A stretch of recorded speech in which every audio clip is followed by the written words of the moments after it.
Hello guys, and welcome to this video on how to become a better Valorant player. These videos take a long time to make, so I'd appreciate if you would consider subscribing. I have scheduled multiple videos on how to become better at Valorant in the near future, so I can only encourage you to subscribe. Now for the video. If you're playing solo queue most of the time, I can only encourage you to master a carry agent, not a team play agent. Some might disagree with this tip, but it requires a lot more skill to advance through the ranks with Sage than it does with Phoenix. Phoenix is my own solo queue favorite since he's got a flash, 2 heals and a great ultimate ability for taking control of a site. With Sage, yes, you have a heal, but the carry champions will always be the healing priority. Don't be afraid to add cool people. Don't have a lot of friends playing Valorant? No problem. There's sadly no recent active player count. 3 million people played during the beta.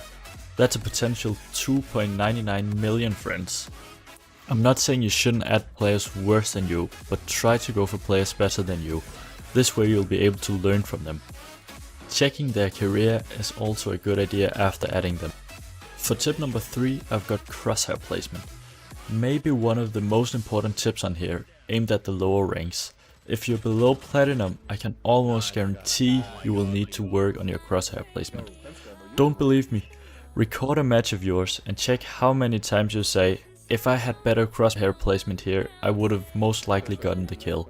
Unless you solely use the operator, always go for headshots. Avoid toxicity. Don't be afraid to mute. Don't mute someone because they once said a play you made was stupid, but is pretty useful with callouts. However, you should mute someone bringing you down, attacking you personally, or in else way harming your fun. Remember, it's just the game. In the end, it's all about having fun and improving as a player. Someone screaming at you in 7 different languages, none of which you understand, is not helping you progress. Learn to play every agent. You should definitely not just focus on one agent. I would recommend mastering at least 2 different agents, so that when you meet someone who instalocks your Phoenix or Jet, you can always pick Viper or another agent you play well.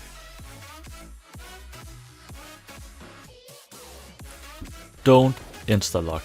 No. Just don't. Good luck winning a game with 4 duelists and a 5th guy who didn't pick a duelist simply because none was available. Go for headshots. You might as well learn. A rule of thumb would be to have at least 30% headshots unless you almost solely play the operator. You can check your headshot rate at trackit.gg/Valorant. I'll make sure to leave a link in the description. I am in no way affiliated with them. Watch pro streamers and YouTubers. This tip will definitely take some time, but will greatly increase your skill. By watching pro players, you will definitely boost your Valorant skills by learning about crosshair placement, peeking, communication, mistakes to avoid and such. Most of these pro content creators mention which mistakes they've made. Write notes on paper.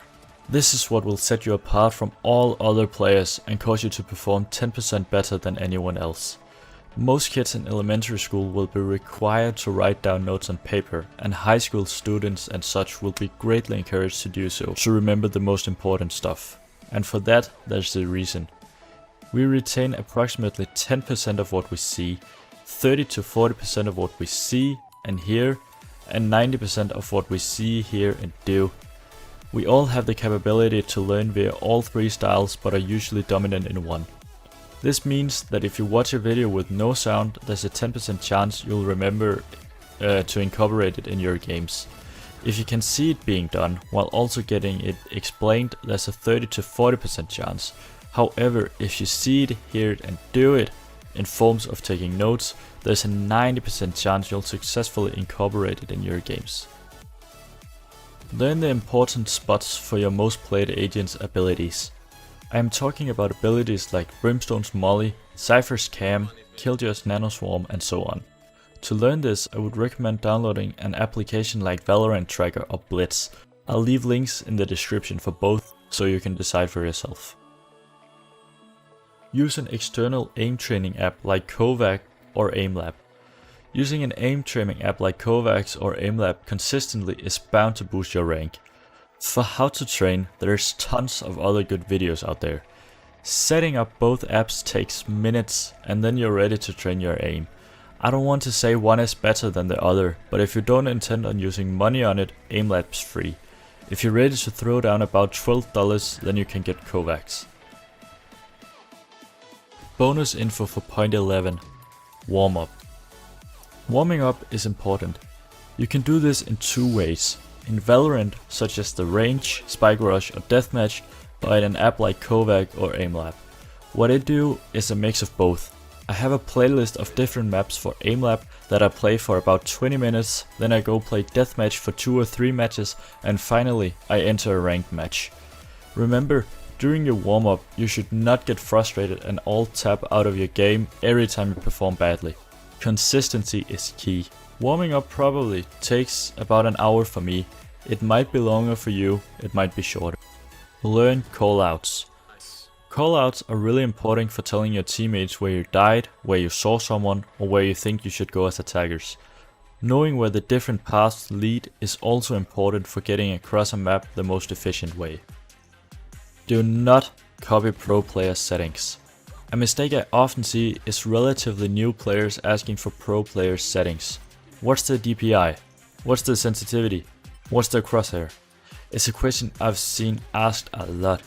The amount of times I've seen people say they afterward didn't improve after copying a pro player's settings is almost as often. Don't misunderstand me, getting inspiration is great, but you for sure should not change your settings between competitive matches and go straight into a game. For the last tip, I've got pushing as defenders. No. Remember, they have to come to you. Hold an angle and fill the choke points with utility like smokes and walls.